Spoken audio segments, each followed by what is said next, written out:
بسم اللہ الرحمن الرحیم۔ السلام علیکم۔ حضرت لقمان علیہ السلام کی نسبت منقول ہے۔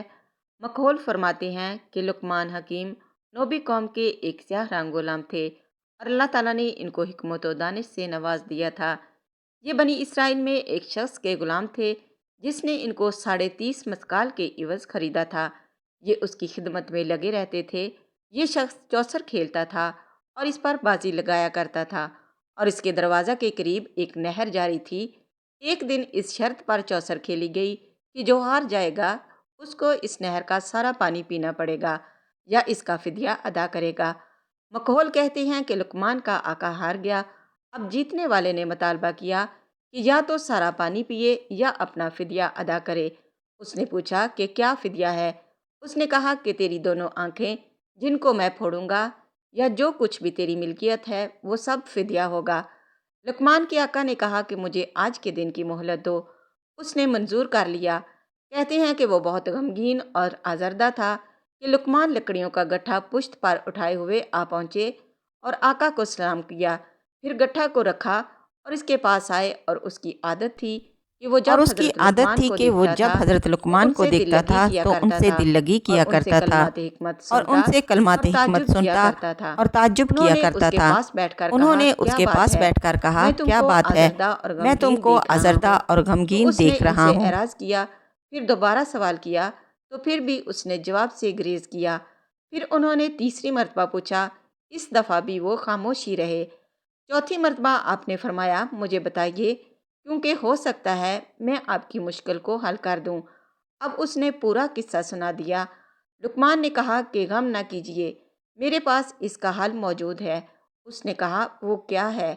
آپ نے فرمایا کہ جب وہ تمہارے پاس آ کر نہر کا پانی پینے کا سوال کرے تو تم اس سے یہ پوچھنا کہ دونوں کناروں کے درمیان کا پانی پیوں یا نہر کی لمبائی کا، تو وہ تم سے یقیناً کہے گا کہ دونوں کناروں کے درمیان کا۔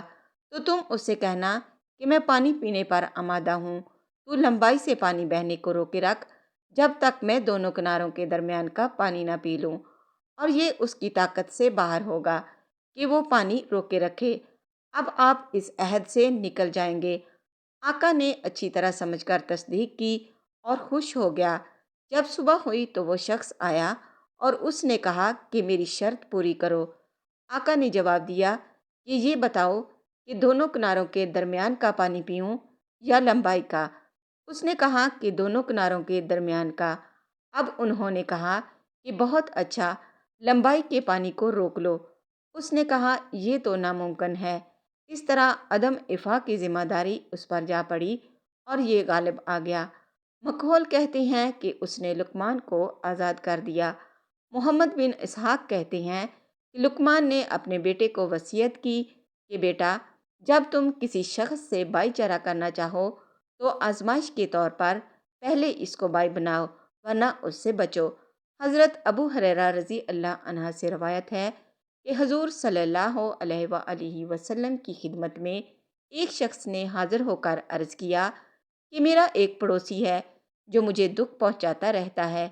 آپ صلی اللہ علیہ وآلہ وسلم نے فرمایا، جا اور اپنا سامان نکال کر راستہ پر رکھ دے۔ اس شخص نے جا کر اپنا سامان نکالنا شروع کر دیا تو لوگ اس کے پاس جمع ہو گئے اور انہوں نے پوچھا کہ کیا بات ہے؟ اس نے کہا، میرا ایک پڑوسی ہے، مجھے تکلیف دیتا رہتا ہے۔ میں نے اس کی شکایت رسول اللہ صلی اللہ علیہ وآلہ وسلم سے کی تو آپ صلی اللہ علیہ وآلہ وسلم نے فرمایا تھا کہ جا اور اپنا سامان نکال کر راستے پر رکھ دے۔ اب لوگوں نے سن کر اس ظالم پر لعنت بھیجنا اور بد دعائیں کرنا شروع کر دیں۔ اس کی خبر اس کو بھی ہو گئی اور اس کے پاس آیا اور اس سے کہا کہ اپنے گھر چل، واللہ میں اب کبھی تجھے نہیں ستاؤں گا۔